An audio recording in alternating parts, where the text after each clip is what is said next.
આજના દિવસની કથાનો પ્રારંભ કરતા ભગવાન ભાગવતજીના ચરણોમાં મારા માતા પિતા ગુરુદેવના ચરણોમાં જીવ માત્રના હૃદય કમળમાં વિરાજમાન પરમ ચેતનાને પ્રણામ. આપ સૌને જાજા કરીને જય શ્રી કૃષ્ણ, રાધે રાધે.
सोऽहं तवाघ्र्युपगतोऽस्म्य सतां दुरापं तच्चाप्यहं भवदनुग्रह ईश मन्ये.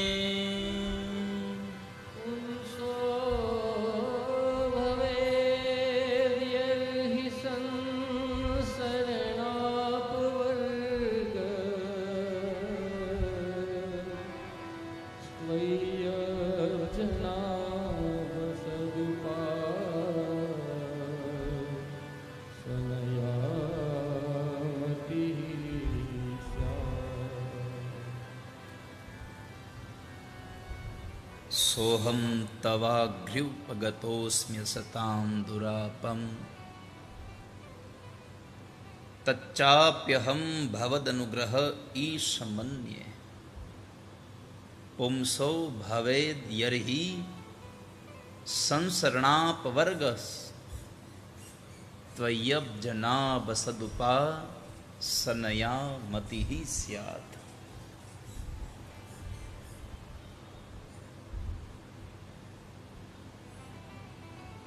जब अक्रूर जी महाराज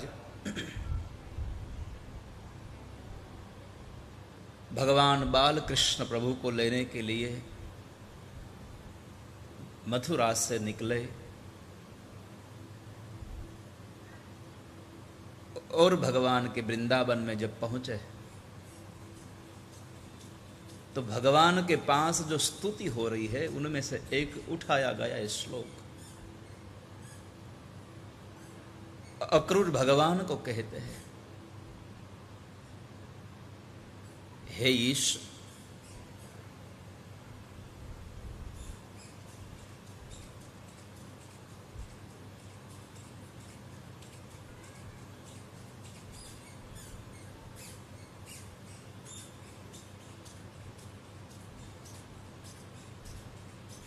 इंद्रियों के गुलाम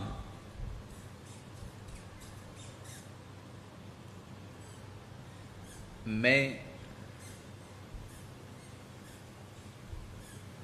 दुर्जनों को जो दुर्लभ है ऐसे आपके चरण को प्राप्त हुआ, आपके चरण मुझे मिले हैं।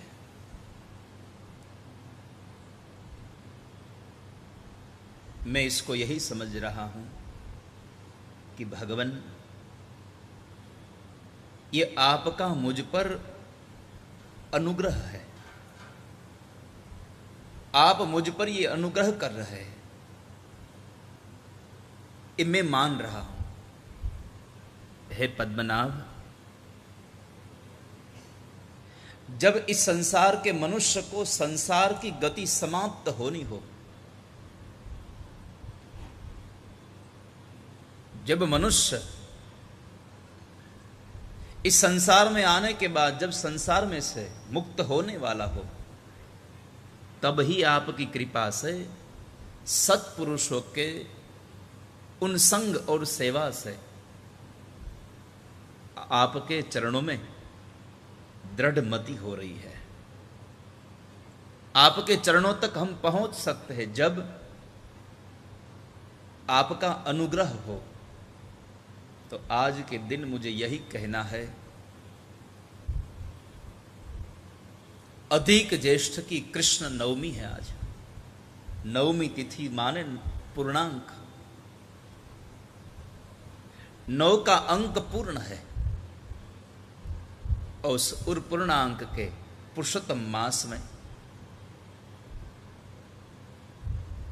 हम भगवान द्वारिकाधीश के चरणों में देवभूमि द्वारिका में आए हैं। तो हमें यही मानना रहेगा कि केवल और केवल भगवत का अनुग्रह हम पर बरस रहा है, इसलिए इस पुण्य काल में हम द्वारिका की धरती में आकर भगवान भागवत की कथा सुन रहे हैं। ये हमारा परम सौभाग्य है।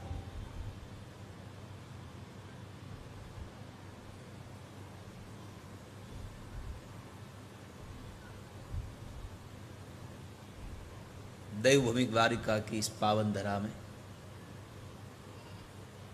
सनातन आश्रम के इस दिव्य परिसर में चग परिवार के निमित्त मात्र मनोरथी पद पर इस परिवार की एक छोटी गुड़िया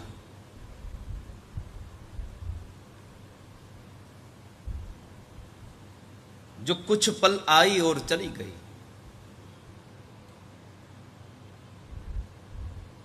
वैसे तो यहां से जाने के बाद लगता है स्वर्गस्थ,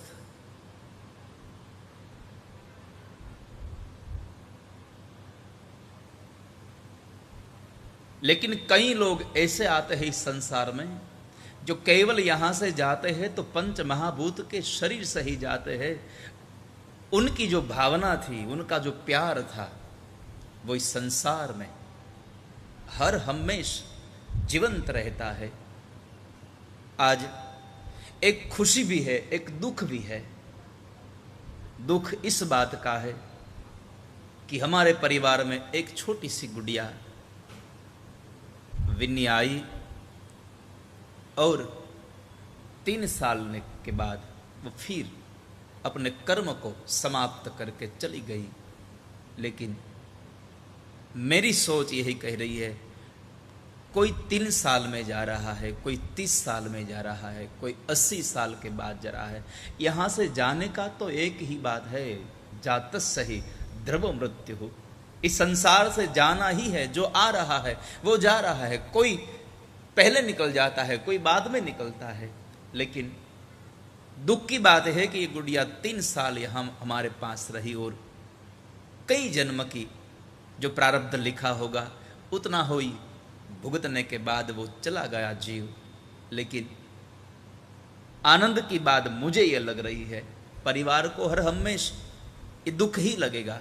फिर मेरे को जब मैंने इस कथाओं को गाया है, कथाओं को मैंने पढ़ा है, कथाओं को मैंने सुना है, तो मेरे अनुभव की बात कर रहा हूँ।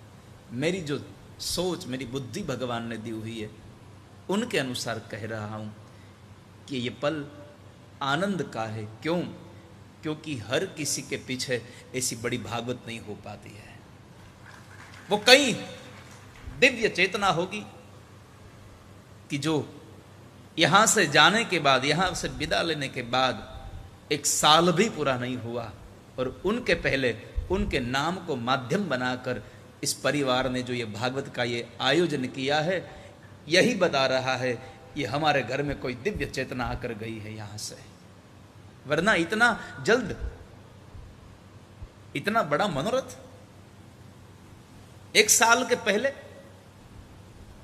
अभी अभी शायद नवंबर में ही ना, नवंबर ही 2025 को वो यहां से विदा हुई।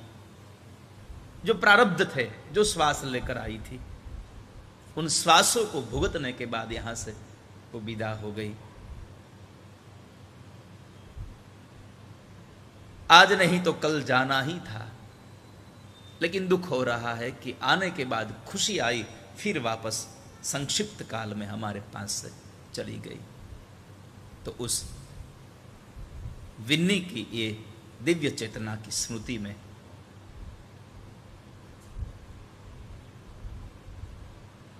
शायद मुझे लग रहा है ये परिवार चुटकू कह के बुला रहा था।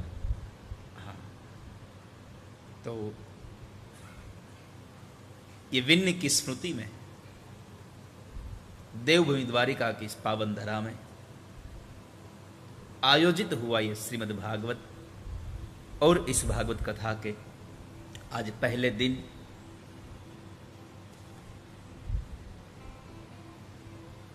आज का ये कथा का संवाद हम प्रारंभ करें उनसे पूर्व,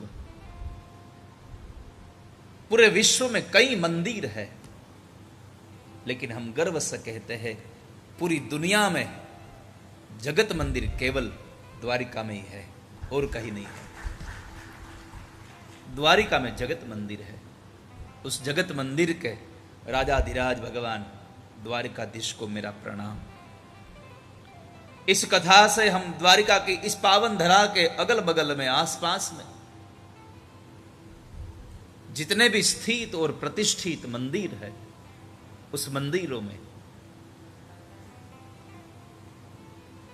जो दिव्य विग्रहों के भीतर में जो देवत्व समाया हुआ है, उन सभी देवी देवता को मैं प्रणाम करता हूं। यहां पर मां गोमती के चरणों में और धैर्य का प्रतीक समंदर, तो हम समंदर के किनारे बैठकर जो भगवान की कथा गा रहे हैं, उन समंदर को भी प्रणाम, मां गोमती को प्रणाम। यहां पर उपस्थित पूजनीय संतों के चरणों में मेरा प्रणाम।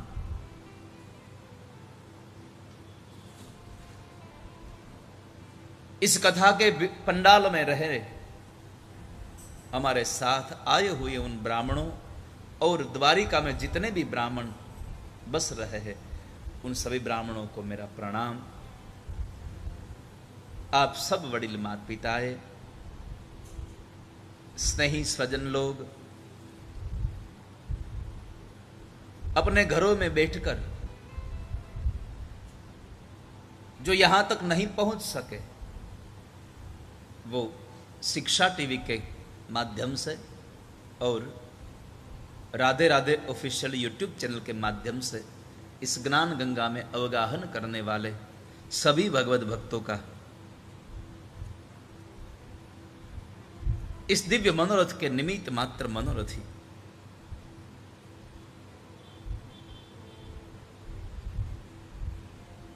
जिनकी देवी संपदा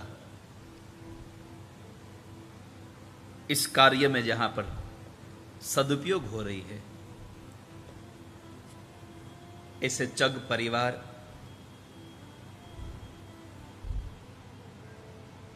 इस परिवार के सभी भगवतजन, इस परिवार के मनोरथी परिवार के स्वर्गस्थ पितरों की जो भी पीढ़ियां चल रही आ रही है, उन पीढ़ियों में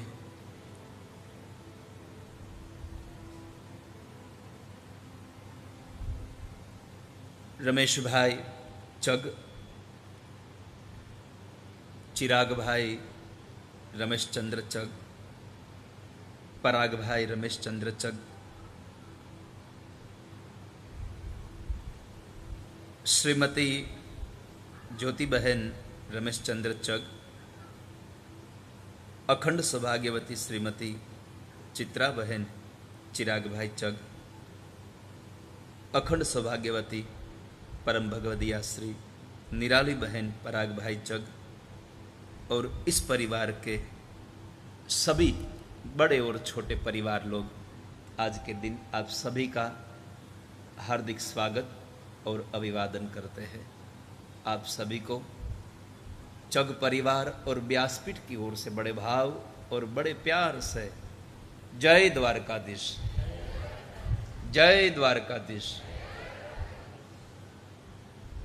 इस साल की जितनी भी कथा हमने गाई तो वहां जय द्वारकाधीश बुलाते थे और द्वारिका की स्मृति करते थे। तो भगवान कृष्ण ने ऐसी कृपा बरसा दी इस राजा विराज ने कि इस साल की इस धूप की जो कथाएं हमने गाई उनमें अंतिम कथा धूप की, ये धूप की अंतिम कथा और ये पुरुषोत्तम मास की अंतिम कथा का ये अवसर भगवान द्वारकाधीश ने हमें जब द्वारिका में ही दिया है तो एक बार हाथ उठाने के बाद भाव से जय द्वारकाधीश। कैसे हो, केम छो सुरेश भाई?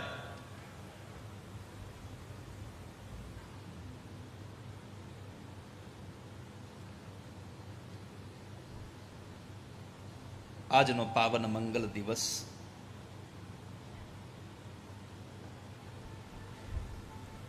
પૂજનીય સંતો આપણા સૌનું આ કાર્ય નિર્વિઘ્ને સંપન્ન થાય એટલે માં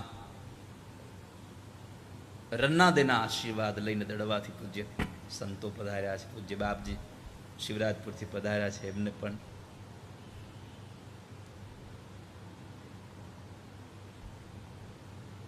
અમદાવાદથી અમારે સુરેશભાઈ ઉમૈયા પટેલ પરિવાર આવ્યો છે, એમને પણ એકવાર મંજુલાબેન આદિ સૌ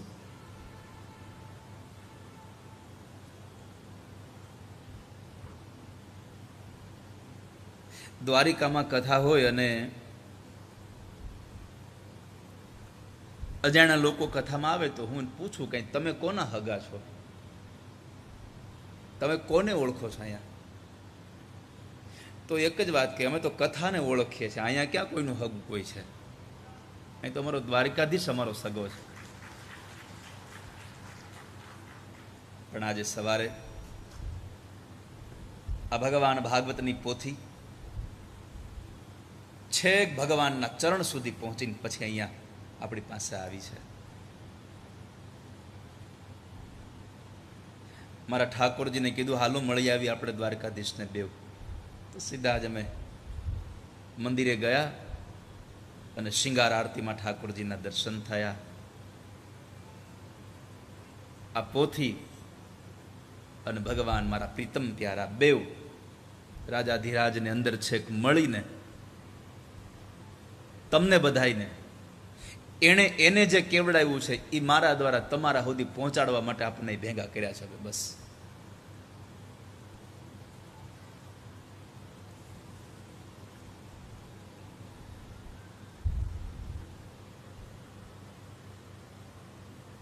सात तारीखे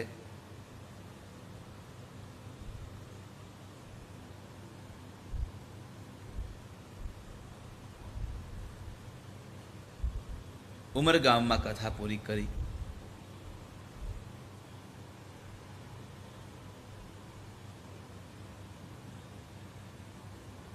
અને શિવ કથાને વિશ્રામ આપ્યો અને આજે 9 તારીખે ફરી પાછી ચગ પરિવારમાં વાપી પાસે ઉમરગાંવ અને ત્યાં ડોમ્સ પરિવાર, રવેશિયા પરિવાર અને રાજાણી પરિવારના મનોરથી પદે સંતોષભાઈ, કેતનભાઈ, સંજયભાઈ આદિ સૌ એ મનોરથી પદ ઉપર મારી કથા યાત્રામાં સૌથી પહેલી વાર શિવ કથા ગાઈને તમને બધાને ફરી પાછો કથા ભગવાન ભાગવતની કથા કહેવા દ્વારિકામાં આવવાનું થયું છે. ભાગવતની કથાઓ તો ખૂબ ગાઈતી, પણ ભગવાન મહાદેવે કૃપા કરી કે શિવ કથા પણ ગાવાનો અવસર મળ્યો.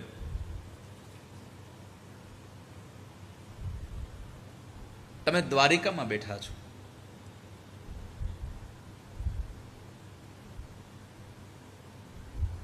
આ બહુ સામાન્ય વાત નથી હો. અત્યારે તમે જે દ્વારિકામાં આવીને બેઠા છો, સામાન્ય વાત નથી આ. તમને કદાચ એમ થતું હશે કે અમે તો ગાડીમાં બેસીને દ્વારકા પહોંચી ગયા, અમે બસમાં બેસીને દ્વારિકા પહોંચી ગયા. અહીંયા તમે આવ્યા નથી. હું તમને ભરોસા સાથે કહું છું, મારો દ્વારકાધીશ તમને પકડીને અહીંયા લઈ આવ્યો છે. નહીં તો આ કથા કદાચ રમેશભાઈ આદિ સૌ પરિવાર ઈચ્છે તો અહીંયા તો બે દીકરીઓ જ રહેતી હતી ખાલી, આરતીબેન ને ઉર્વીબેન. આ બે દીકરીઓ અહીંયા રહેતી હતી. આટલા બધા મહેમાન અહીંયા આવે તો એ બે દીકરીઓને કદાચ પડદરી કે રાજકોટ બોલાવી શકતા હતા. ચિરાગભાઈ કદાચ ઈચ્છે તો કદાચ એ પુના પણ આ કથા કરી શકતા હતો. પણ આપણને બધાને ભગવાન દ્વારિકાધીશનો આપણે અનન્ય આપણે ઉપકાર આપણા ઉપર છે ઠાકોરજીનો, કે આપણને વિચાર આપ્યો કે આપણે કથા કરીએ એ દ્વારિકામાં થાય. દ્વારિકામાં અને પુરુષોત્તમ માસમાં. આ બહુ સામાન્ય વાત નથી. આપણને ખાલી આપણે આ સંસારમાં આવી સામાન્ય ઘટનાઓમાં જીવીએ છીએ એટલે આપણને સામાન્ય વાત લાગે છે. બાકી જ્યારે જ્યારે હમણાં મેં તમને કહ્યું કે દુષ્ટોને દુર્લભ છે એવું તમારું ચરણ મને મળ્યું છે, એ મારા ઉપર તમારો અનુગ્રહ છે પ્રભુ. અક્રૂર કહે છે તમારા ચરણનું મને નિશ્રા મળી, એ મારું પરમ સૌભાગ્ય છે ભગવાન. આ મારી તમારામાં જે મતિ થઈ છે ને એનું મૂળ કારણ પ્રભુ તમારો અનુગ્રહ છે, તમારી કૃપા છે.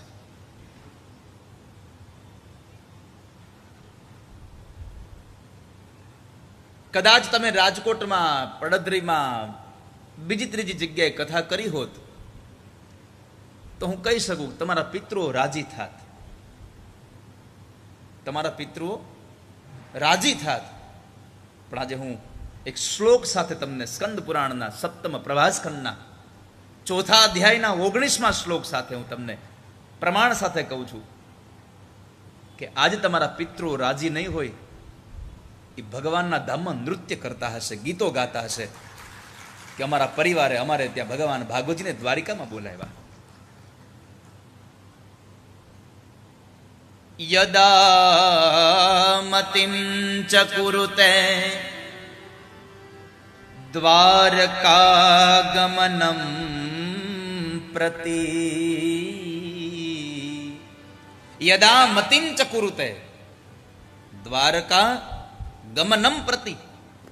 મનુષ્ય જ્યારે દ્વારકા જવાની ઈચ્છા હો, ખાલી ઈચ્છા આવે નહીં. અહીંયા સાંભળજો, અહીં દ્વારકામાં કેટલા લોકો રહ્યો છો? હાથ ઊંચો કરો પેલા. દ્વારકા વાળા કેટલા છો અહીંયા? અચ્છા, બારગામથી આવ્યા છે કેટલા છો? હાથ ઊંચો કરો.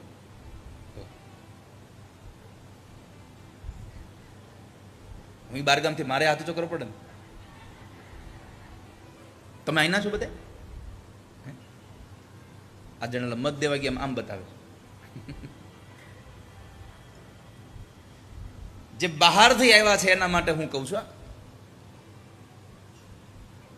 યદા મતિમ ચકુરુતે દ્વારકાગમનમ પ્રતિ. જ્યારે આ સંસારમાં તમે કોઈ પણ ક્ષેત્રમાં, કોઈ પણ જગ્યાએ તમે રહેતા હો અને તમે ત્યાં બેઠા બેઠા ખાલી દ્વારિકા જવાની ઈચ્છા વ્યક્ત કરો. શું કરો? હાલો ને દ્વારિકા જઈ. જવાનું નથી હો દ્વારિકા. आपको द्वारिका जाना नहीं है, केवल यही सोच बनानी है कि चलो द्वारिका जाए.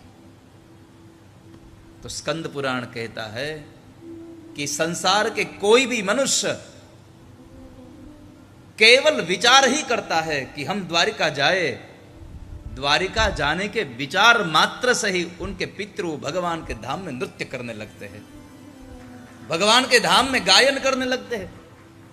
स्कंद पुराण कह रहा है, मैं नहीं कहता हूं। भगवान व्यास ने कई सालों पूर्व लिख दिया कि जो द्वारिका जाने की इच्छा व्यक्त करता है, उनके पितृ भगवान के धाम में गायन और नृत्य दोनों करता है।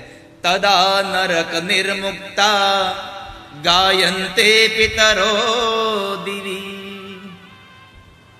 जो द्वारिका जाने की चेष्टा कर रहा है, द्वारिका जाने का विचार कर रहा है, द्वारिका जाने की इच्छा व्यक्त कर रहा है, उनके पितृ लोग भगवान के धाम में गायन और नृत्य करते हैं, संगीत के साथ हो, अकेले नहीं, संगीत के साथ। यह है द्वारिकाधीश भगवान की, द्वारिकापुरी की यह महात्म्य है। इनसे ही आपको पता चल जाएगा कि द्वारिका जाने की केवल इच्छा प्रकट हो और हमारे पितृ लोग भगवान के धाम में संगीत के साथ गायन और नृत्य करने लगते हैं, तो जब हम द्वारिका में जाएंगे तो हमारे पितरों की कौन सी गति हो जाएगी, क्या होगा हमारे पितरों का। जब हम गोमती में स्नान करेंगे, जब भगवान द्वारिकाधीश राजाधिराज के दर्शन करेंगे, जब उसकी ध्वजा के दर्शन होंगे, कितना ढेर सारा पुण्य प्राप्त करोगे आप। और उसमें भी एक सोने पे सुहागा, इसमें भी सोने पे सुहागा यही है कि सामान्य दिनों में यदि आप द्वारिका आए तब भी ऐसा पुण्य मिल रहा है, तो आप अधिक मास में, पुरुषोत्तम मास में, नवमी तिथि के दिन आज भगवान के धाम में आए हैं, कितना बड़ा सौभाग्य है आज। वैसे शास्त्र कह रहा है कि जिस मंदिरों में जितने भी उत्सव मनाए जाते हैं उन दिनों में,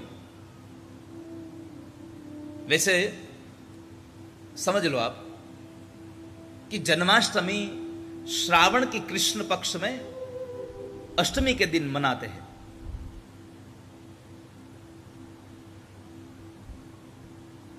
द्वारिका में जन्माष्टमी का उत्सव मनाया जाता है।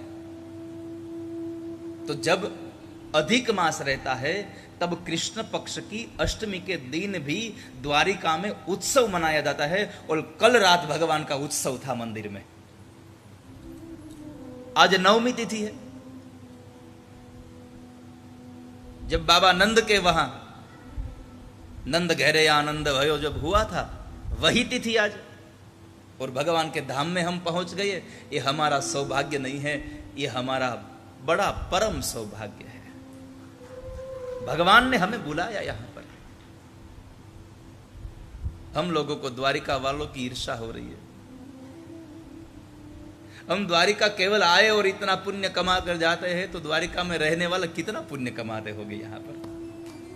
क्या बड़ा सौभाग्य भगवान ने दिया है, द्वारिका में जन्म दिया, द्वारिका में रहने का अवसर दिया।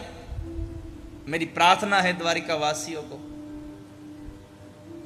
कि हम लोग वहां से आते हैं तो दर्शन के लिए भगवान के पास जाते हैं। आप द्वारिका में रहते हैं, कम से कम दिन में एक बार तो आपको दर्शन के लिए जाना ही है। दिन में एक बार तो जाना ही रहता है। कई लोग होंगे जैसे हरिद्वार में जाते हैं हम गंगा स्नान के लिए, हम यहां से जाए और गंगा का स्नान करें। हम जितनी बार जाए गंगा का स्नान करें। हरिद्वार में लोग कहते हैं हमारे घर में ही गंगा आती है, हमारे घर ही गंगा है। तो आज दूसरी बात, 19वां श्लोक कहता है द्वारिका में जाओ तो अपने पितृ लोग स्वर्ग में नृत्य और गायन करते हैं। और जब केवल सोच बनानी हो द्वारिका जाने की, लेकिन आपने पक्का कर लिया चलो हम द्वारिका के लिए निकल ही रहे, और जब आप द्वारिका के लिए पांव उठाओगे, एक कदम के बाद दूसरा, दूसरे के बाद तीसरा कदम रखोगे, तो क्या प्राप्त होगा। भगवान व्यास ने स्कंद पुराण में कह दिया, पदे पदे श्वमेधस्य यज्ञस्य लभते फलम। भगवान व्यास कहते हैं जब इंसान द्वारिका के लिए अपना पांव उठाता है, कदम रखता है, तो पदे पदे अश्वमेधस्य यज्ञस्य लभते फलम। एक एक पांव पर आपको एक एक अश्वमेध यज्ञ का पुण्य प्राप्त हो रहा है। एक पांव रखो, एक अश्वमेध यज्ञ, दूसरा पांव रखो, दूसरा अश्वमेध यज्ञ। द्वारिका में चलो तो इतना पुण्य मिलता है। द्वारिका में जितना चलने को मिले वो चलते रहो। आप लोग तो बड़े सौभाग्यशाली है, आप बाजार में भी फुर्सत से फिर सकते हैं। हम तो वहां भी नहीं जा पाते। बाजार में निकलते हैं तो लोग पकड़ लेते हैं, करे तो क्या करें, इसलिए बंद कार में जाना पड़ता है। आप लोग बड़े सौभाग्यशाली हैं। तो जब भी आपको इस 7 दिन में अवसर मिले तो भगवान के मंदिर तक जाना हो तो प्रायः बने तो चलकर जाया करो। 2 काम हो जाएंगे, वॉकिंग भी हो जाएगा, अश्वमेध यज्ञ का पुण्य भी मिल जाएगा। 2 काम। तो ऐसा अश्वमेध यज्ञ जो प्राप्त करवाता है, ऐसे भगवान कृष्ण की हम कथा में यहां पर आए हैं। इस कृष्ण को हम प्रणाम करने के लिए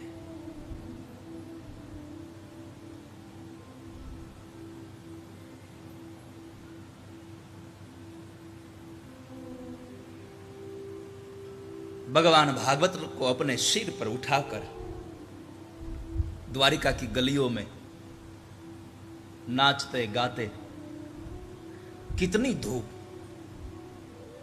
कितनी धूप, लेकिन मैं गाड़ी में से देख रहा था किसी को धूप नहीं लग रही थी। सब लोग आनंद में थे। उस वक्त धूप क्यों नहीं लग रही थी? जब कथा पंडाल में आए तो सब लोग कूलर के पास नजदीक की जगह गोत रहे थे। सब लोग फैन के नीचे हमें जगह मिल जाए ऐसा सोच रहे थे। क्यों? यहां पर गर्मी बहुत है, बहुत है, बहुत गर्मी। तो जब आप, यहां तो पंडाल रचा हुआ है, यहां तो पंडाल है, इतनी सारी व्यवस्थाएं की है कि आपको गर्मी ना लगे, फिर भी आप शीत हवा के पास नजदीक में बैठने की इच्छा व्यक्त करते हैं। तो मैं सोच रहा था, जब आपके सिर पर सीधा ही सूर्य का ताप आ रहा था, कहीं भी लगा नहीं था फैन, कहीं कूलर नहीं लगाए गए थे बीच बाजार में, और फिर भी आप इतना श्रम कर कर नाच रहे थे, इतना श्रम के साथ झूम रहे थे, पसीने निकल रहे थे, फिर भी आपको पसीने की चिंता नहीं थी। आपके भीतर में एक आनंद भरा हुआ था। क्यों? क्योंकि आप भगवान कृष्ण को सिर पर उठाकर लेकर आ रहे थे हमारे पास। इसलिए जब आप कृष्ण के साथ थे, जब कृष्ण आपके साथ है, तब आपको कोई भी श्रम नहीं रहता, आपको दुख नहीं लग रहा।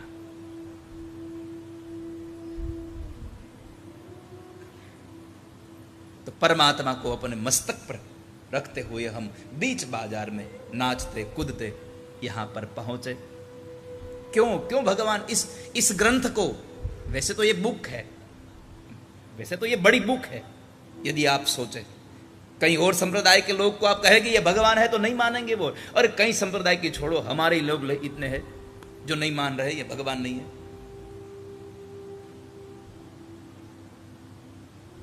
मानो तो मैं गंगा मैया हूं, न मानो तो बहता पानी।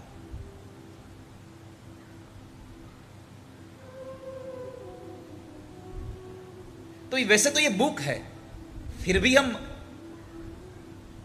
इनसे भी बड़ी बुक बाजार में मिलती है, इनसे भी कहीं महंगी बुक बुक स्टोर में मिलती है, बेस्ट सेलर, फिर भी हम उन सारी बुक को कभी भी अपने मस्तक पर रखकर बीच बाजार में नाचते कूदते नहीं निकलते हैं। ये भागवत के ग्रंथ को हम अपने सिर पर, वैसे भी ऐसे वैसे नहीं, पूर्ण भाव और श्रद्धा के साथ, बड़े विनय के साथ, बड़ी पवित्रता के साथ जब हम निकले। क्यों? क्योंकि स्वयं भगवान कृष्ण कहते हैं, उद्धव द्वापर के अंत में मैं जा रहा हूं, मैं अंतिम लीलाओं कर रहा हूं, यहां से जा रहा, मेरा कार्यकाल समापन हो गया, मैं जिस कार्य के लिए आया था वो कार्य मैंने समापन कर दिया, मैं जा रहा हूं। तो उद्धव भगवान को प्रार्थना करते, भगवान सतयुग त्रेता और द्वापर में आप थे, तो धर्म आपके चरणों में आकर अपने जो दुख थे वो गा रहे थे। अब कलिकाल आ रहा है और कली में आप नहीं रहोगे तो हम कहां जाएंगे, हम कहां जाएंगे? तब भगवान कृष्ण ने कहा, उद्धव सच बात है आपकी, सतयुग त्रेता और द्वापर में मैं पंच महाभूत के शरीर के साथ इस संसार में था, तो लोग धर्म मेरे शरण में आ रहा था, लेकिन मैं अभी जा रहा हूं तो एक बात याद रखो, मैं केवल पंच महाभूत के शरीर से जा रहा हूं। कलिकाल में यदि किसी को भी दुख आए तो उस दुख से मुक्त होने का एक साधन देकर जा रहा हूं। मेरा दिव्य तेज वेदव्यास के रचित 18,000 श्लोक वाला जो भागवत है, उस भागवत में मेरा यह दिव्य तेज रखकर मैं जा रहा हूं, और कली काल में पंच महाभूत का शरीर नहीं, यह भागवत ही मेरा वांगमय स्वरूप कहलाएगा। और जो भी इंसान, जो भी जीव, जो भी धर्म मेरे चरणों में आएगा, जो भी इच्छा रख कर आएगा, भगवान ने ऐसा नहीं कहा कि केवल यही दूंगा, भगवान कहते हैं जो भी इच्छा रख कर आएगा वो सब इच्छाएं संपन्न करने की जिम्मेदारी मेरी है। इसलिए विद्वान लोग कहते हैं, जो भी भगवान भागवत के शरण में जाता है वो क्या पाता है? भुक्तिं च मुक्तिं च ददासि नित्यं भावानुसारेण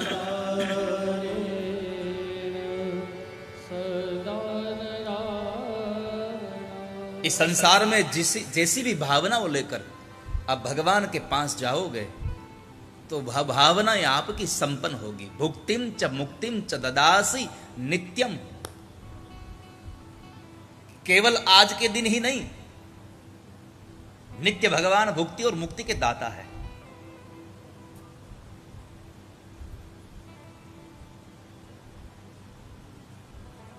तो ये दिव्य ग्रंथ हमें मिला है, ये भगवान का वांगमय स्वरूप है। तेनेयं वांगमयी मूर्ति प्रत्यक्षा वर्तते हरे, प्रत्यक्षा वर्तते हरे। स्वयं ये भगवान का ये स्वरूप है। वैसे तो इस स्वरूप को कहलाता है ये शब्द विग्रह है भगवान का, जो हमें संदेश के रूप में, भगवान के उपदेश के रूप में मिला है। और मेरी प्रार्थना है आपको, जो ये भगवान के उपदेश के रूप में ये ग्रंथ मिला है, तो 7 दिन जब भी आप कथा में आए तो केवल इस उपदेश को सुनने के लिए ही आओ। यहां आने का हमारा एक ही कारण है, हम कथा सुनने जाते हैं। यहां कथा सुनने के और कोई भी कार्य मत करो। और सबसे बड़ी मेरी विनती है आप सभी को, अपने मोबाइल को साइलेंट करके छोड़ दो, वरना वो आपको कथा नहीं सुनने देगा, क्योंकि हमारा जीव मोबाइल में रहता है। मोबाइल को बंद कर दो, वैसे बंद यानी कि साइलेंट कर दो, म्यूट कर दो। 4 घंटे तक आपके मोबाइल की घंटी भी बज नहीं चाहिए, नोटिफिकेशन भी नहीं आना चाहिए। डू नॉट डिस्टर्ब, हमें कोई डिस्टर्ब नहीं चाहिए। लेकिन यहां पर लोग कहते, आगे वाले लोग को चिंता रहती है कि शायद हमारे हाथ में मोबाइल आएगा तो महाराज देख लेंगे तो बड़ी फिर बोलेंगे हमें। पीछे वाले कहते हैं कि हम तो किसी के पीछे छुप कर बैठे हैं, चलो मोबाइल छुपा कर खेल। लेकिन मेरी बहुत बड़ी नजर है, यहां से पहुंच जाती है। आपने जो ऊपर बैठाया हुआ है, आप कहीं भी छुप जाओ, क्योंकि जिसके हाथ में और कुछ काम नहीं रहता उनकी नजर भगवान व्यासपीठ की ओर रहती है। जिसके हाथ में दूसरा काम रहता है उसकी नजर नीचे रहती है। तो हमें पता चल जाता है कि आपके हाथ में कुछ ना कुछ है। कई लोग ऐसे बैठे बैठे नाखून में से मेल निकालते रहेंगे। वो काम घर पे करना है, यहां नहीं करना है। यहां तो केवल एक ही काम है, भगवान की कथा सुनो, ईश्वर की कथा सुनो। हम कथा सुनने आए हैं, घर से बोलकर आए हैं, हम द्वारिका कथा सुनने के लिए जा रहे हैं। यदि आपको उचित लगे तो कथा में बैठे बैठे भगवान के नाम की माला फिरो, भगवान का नाम स्मरण करते रहो। हमारे हाथ में मोबाइल नहीं, हमारे हाथ में भगवान की माला चाहिए। सतत भगवान के नाम को जप किया करो।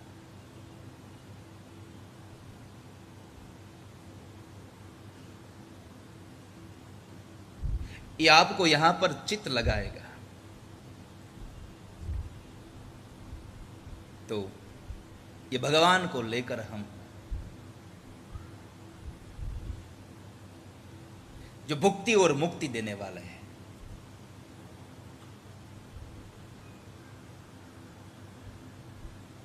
मुक्ति देना तो उसका स्वभाव है,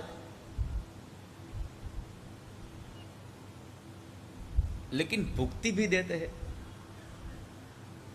जो चाहिए वो देते हैं। कई लोग भुक्ति को केवल खाना ही बताते हैं, भुक्ति यानी कि खाना। कई लोग कहते हैं भुक्ति मुक्ति। किसी को पानी पूरी की भुक्ति में मुक्ति मिलती है, किसी को पिज्जा में मिलती है, किसी को फल में मिलती है।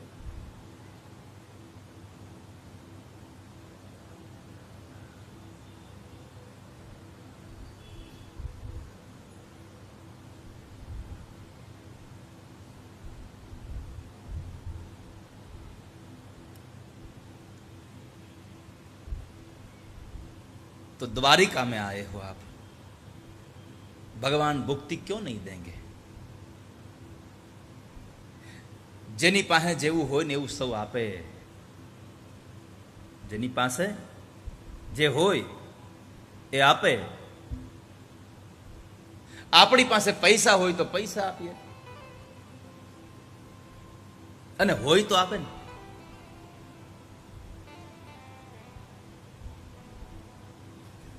હોનાની નગરી વાળો દેવ મારો દ્વારિકા વાળો।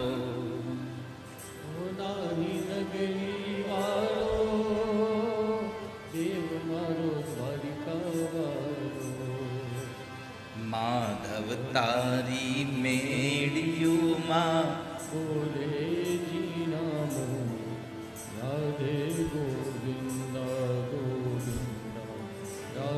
जेनी महल जेने महल ज होना ना छे। अरे महल नहीं छोड़ो, आखी नगरी पोतानु घर तो एने होनानु बनाव्યું, बीजानु होनानु बनाव्યું। એટલે ને આપણે પ્રેમથી કહીએ છીએ રાજાધીરાજ છે અમારો કૃષ્ણ। પોતાના માટે જેવું બનાવ્યું એવું બીજા બધા માટે બનાવ્યું।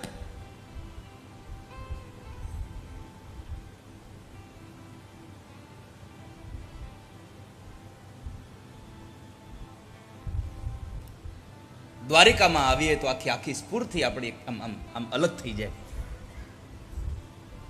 દ્વારિકામાં આવીએ તો આપણી પ્રસન્નતા આખી અલગ થઈ જાય, કારણ કે એના વાઇબ્રેશન જ એટલા સારા છે। જે જગ્યાએ સુદામા જેવા પવિત્ર બ્રાહ્મણના પદારવિંદ પડ્યા હોય, જ્યાં આટલા બ્રાહ્મણો ભગવાન નિત્ય ઠાકોરજીની સેવા કરતા હોય, જ્યાં ગમે ત્યાં ગલીમાં તમે નીકળો, કોઈના કોઈ માણસના મોઢામાંથી તમને તમારા કાનમાં પડે જય દ્વારકાધીશ, જય દ્વારકાધીશ, જય દ્વારકાધીશ। એ શબ્દના વાઇબ્રેશન એટલા છે તમને કે તમે દ્વારકાની ગલીઓમાં ચાલો તો તમને મજા આવ્યા કરે, તમને અનુભવાય। અને શું કામ ન અનુભવાય? તમે ખાલી એક ઓલું 200-500 રૂપિયાનું 2000નું અત્તર છાંટી નીકળ્યા હોય તો આખા ગામને તમારી આજુબાજુમાં હાલે ને ખબર પડે કે આની પાસે અત્તર છે, આને અત્તર છાંટ્યું છે। હવે માણસે બનાવેલું અત્તર તમે લગાડો તો એ માણસને ખબર પડી જાય કે આની અત્તર છાંટ્યું છે। જેમ અત્તરની સુવાસ છુપી ન રહે એમ મારા દ્વારકાધીશનો પ્રભાવે દ્વારિકામાં છુપો ન રહે મારા બાપ। નીકળો ત્યાં તમે અનુભવો, જ્યાં નીકળો ત્યાં અનુભવો।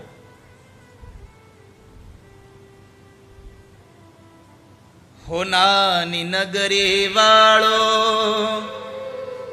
દેવ મારો દ્વારિકા વાળો, હોનાની નગરી વાળો દેવ મારો દ્વારિકા વાળો. આ શરીરને પણ આ જીવને પણ દ્વારિકામાં રહેવાનો અવસર મળ્યો. જ્યારે મારો અભ્યાસ ચાલતો હતો દ્વારિકામાં, ત્યારે બહુ હાલીને નીકળ્યા. મને લાગે છે એ બહુ હાલીને નીકળ્યા ને હેમલ, આપણી પાઠશાળાએથી મંદિરે 2 વખત જમવા જવાનું. એટલે અહીંયા લખ્યું પદે પદે અશ્વમેધસ્ય. કદાચ મને એવું લાગે છે કે રોજ આપણે હાલીને દ્વારકા આપણા પાઠશાળાએથી આપણે નીકળીએ અને મંદિરે જઈએ જમવા માટે, વળી પાછા જમીન મંદિર પાઠશાળાએ જઈએ, ત્યાં જમ્યું હોય બધું પૂરું થઈ જાય.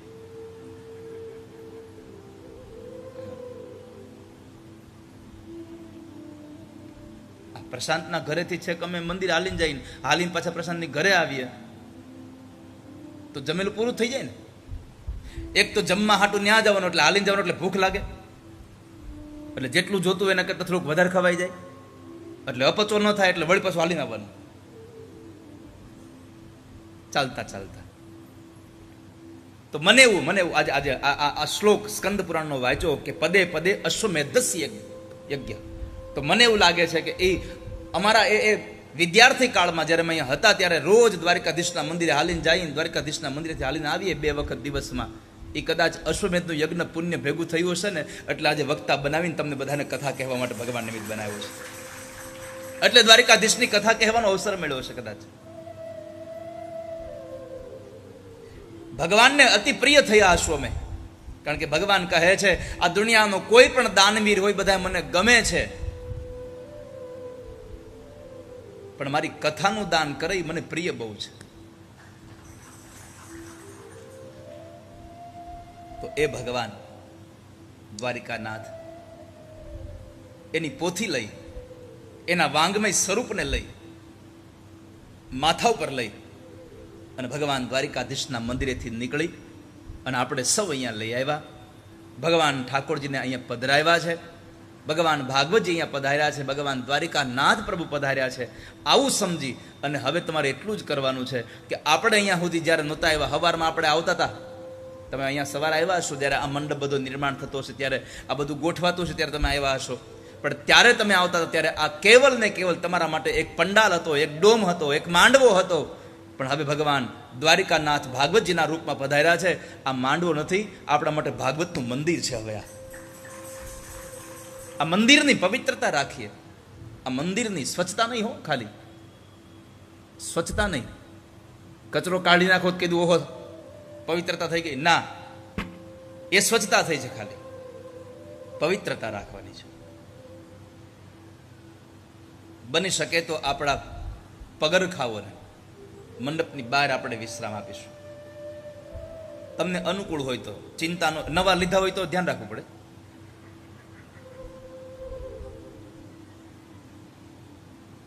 પણ મંદિરોમાં અને કથાઓમાં જ્યારે તમે જાઓ ત્યારે તમારે 2 વસ્તુ બહાર મૂકીને જાવી જોઈએ પ્રાયઃ. એક તમારા પગના પગરખા અને એક તમારી જિંદગીના બધા અભરખા. આ 2 વસ્તુ બહાર મૂકીને ભગવાન પાસે જાઓ તો કંઈક પામીને આવશો, ને કંઈ પામશો નહીં. તમે આ 2 વસ્તુ બહાર છોડીને જાઓ, પણ બહાર મૂકીને જાઓ તો પાછું મન એમાં નહીં હો. નહીં તો ઘણા લોકો ચપ્પલ બહાર કાઢીને ગયા પછી મન મંદિરમાં હોય, જીવ જોડામાં પડ્યો હોય કે કોઈ લઈ નહીં જાય ને. તારા ચપ્પલ તારા બૂટ તને ડંખ આપે, એમાં બીજો શું કરશે આવી પહેરીને?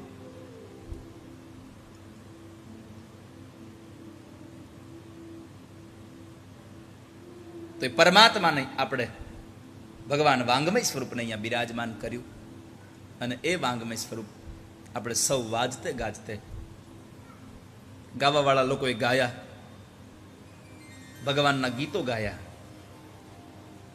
એ ગીતો ગાતા ગાતા દ્વારિકાની એ ધરતીમાં ચાલતા ચાલતા આપણે સૌ ઠાકોરજીને લઈને આવ્યા. શેરી વળાવી સજ કરું ઘેરે